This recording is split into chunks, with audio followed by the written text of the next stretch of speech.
TVS has added two new helmet communication devices to its apparel and gear section, the S10X and the S20X. Now we've used both of them for quite some time. Here's what we liked and wish was better.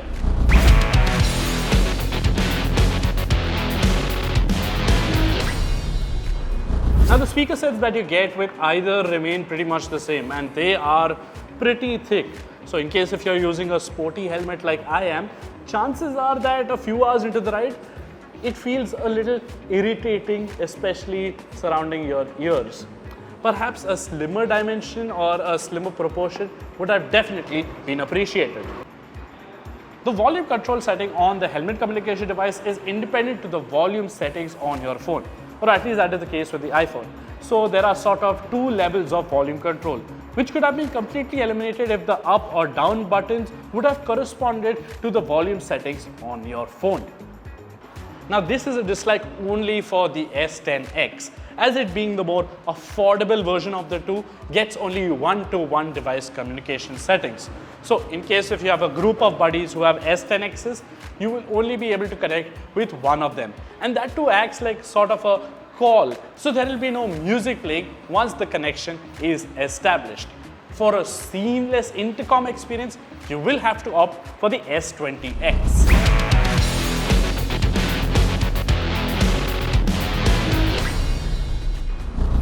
Now this might seem a bit bulky, but that's for good reason. Big battery.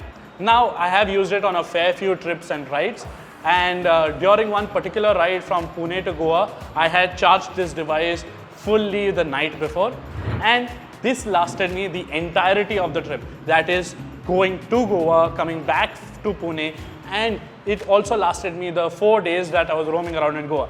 And plus, when I reached back home, this still had 20% battery left. So that's great battery life. Now these speakers are provided by JBL, who are masters of sound technology. So the audio levels and the audio quality on offer is pretty good. It is pretty loud as well, as you can use it on the highway, and it sounds pretty good even when you have earplugs installed. Listening to podcasts during highway stints might become an issue, but there is no problem when it comes to heart-thumping music. 3 buttons which are decently spaced and simple pressing techniques makes the operation process very intuitive.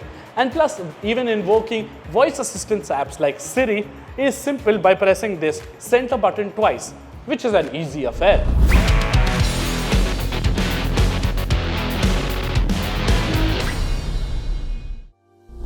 The S10X costs Rs 8,500, whereas the S20X costs Rs 11,000. For the additional 2,500 rupees that you pay over the S10X, you're basically getting the chance to connect up to 20 helmet comm sets at a go with the S20X. So if you're often riding with a large group of riders, the S20X will be a better bet for you, and it is rather affordable when you compare it to established players in the market. However, I would rather opt for the S10X and save the additional 2,500 rupees. Because I for one ride solo or just with a handful of buddies, and I do not like to talk often during rides, as we often end up sharing notes while on stops or usually read each other's hand or body signals. And considering that all the good things when it comes to battery and sound remain pretty much the same between both of them, this becomes a no-brainer for most. When compared to the other options available in the market, the TVS offerings are certainly way more affordable than the decently spec'd ones that you get from Cardo or Sena. And these ones offer just as much tech, if not more.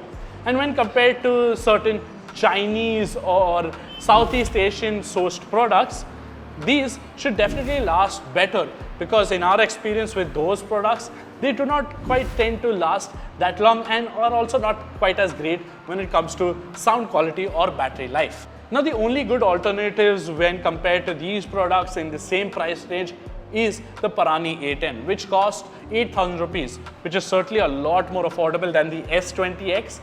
And in comparison to the S10X, the Paranis get dual-com intercom facilities with up to 4 units. So this one doesn't have that. But sound quality on the Paranis isn't the best, and when you factor in the battery life, it can do 1 day's worth of riding at best. Hence, I would end up recommending the S10X to most riders who end up riding solo. And if you ride with a handful of riders, with say only 4 or 5 riders, the Paranis turn out to be a better alternative. What do you think about our tech review or this helmet communication review? Do let us know in the comments below. Don't forget to like and share this video, subscribe to Acco Drive, click the bell notification icon, and I will see you soon.